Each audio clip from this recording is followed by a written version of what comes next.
Ms. Miller, thank you for joining us. And I want to get your reaction. Clearly, a significant victory for you.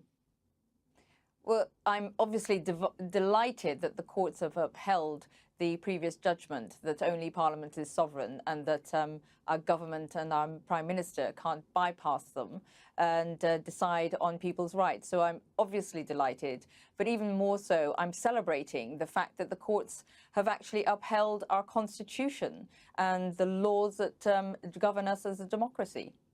You know, Downing Street, in terms of coming out with a statement, has said, look, this essentially won't change anything. We have the votes in Parliament. We'll try and get that vote up and running by March 31st, the deadline that Theresa May has said. She will trigger Article 50. Are you still satisfied? I mean, many people have accused you of just trying to turn the clock back on British voters. The people who have accused me of doing that have never bothered to read my case, have never bothered to understand what this case was actually about.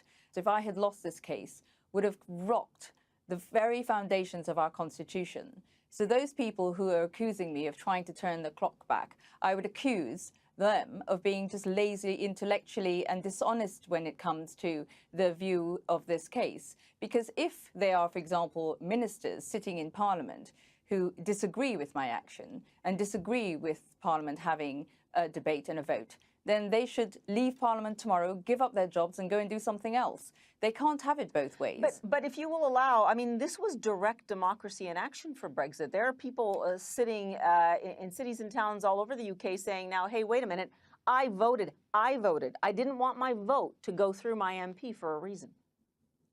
Well, those people were lied to, and that was part of the problem, is that we do not have a direct democracy.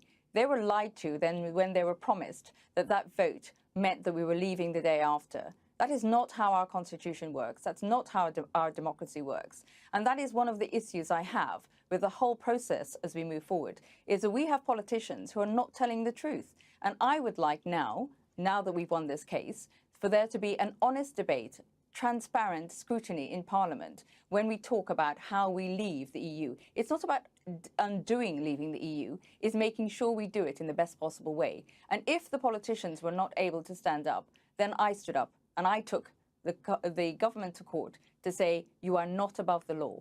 Theresa May wants a hard Brexit. That is what she articulated just a few days ago. Are you hoping to change that? Are you hoping to change the will of the Prime Minister and the people by what will be, by all accounts, a chaotic process in Parliament, even if the government has the votes to get that vote through? Well, I would like to see the mandate that Mrs. May has for hard Brexit. How does she know that people voted for that? You could argue that actually she is an unelected Prime Minister in the first place. There are so many questions here, but we need to put those things aside. This is about a debate on how we leave the EU. All the facets of the EU, all the things that will affect every single one of us. It's a debate that should have happened before the referendum. And because it didn't, we need to have it now. And that's where I think the dishonesty from the politicians are. I mean, what are they so afraid of? Surely the politicians who are sitting, the MPs who are sitting in Parliament, should be bringing their expertise and their knowledge to this debate. Why is this government so frightened of having that debate? Ms. Miller, I wanted to ask you, this has taken a personal toll. You've received a lot of criticism, some of it not so nice, shall we say, quite nasty. You've had death threats. You have had security.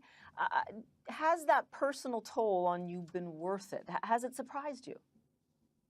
It has definitely been worth it, because the other side, if I had not stood up, would have been the fact that I do believe the government would have triggered Article 50 back in the fall, back in autumn, without any constitutional our constitutional requirements being followed. And goodness only knows what that would have meant when it came to the other 27 member states. So we would have been in very tricky, unknown territory from that point of view. My case has brought the legal certainty, so I'm obviously delighted from that. When it comes to the abuse, I do believe that if I was a white male, yes, I'd get abuse. But the personal abuse I've got because of my sex and because of my gender and because of my race is totally, totally unacceptable. And everyone everywhere should be standing up against that sort of abuse.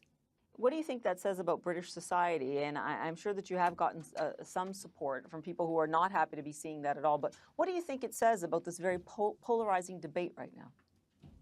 What it says is that Brexit did something. It unlocked a Pandora's box, if you like. But behavior that was unacceptable before has somehow been given permission. There are lines that have been crossed. And we have to, as a country, come together, all together, and talk about it and debate it and say these are not acceptable lines to be crossed. It's so interesting what you say, that it's opened this Pandora's box, and yet do you worry with this kind of a ruling that the divisiveness will just continue, that this will not be a united Britain going forward?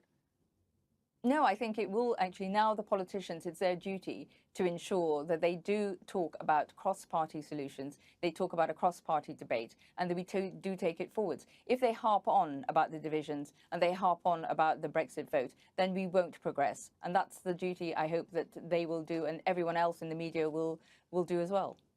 Yes, and Ms. Miller, we will leave it there. I really want to thank you for joining the program on what is a very momentous ruling. Appreciate it. Okay, thank you.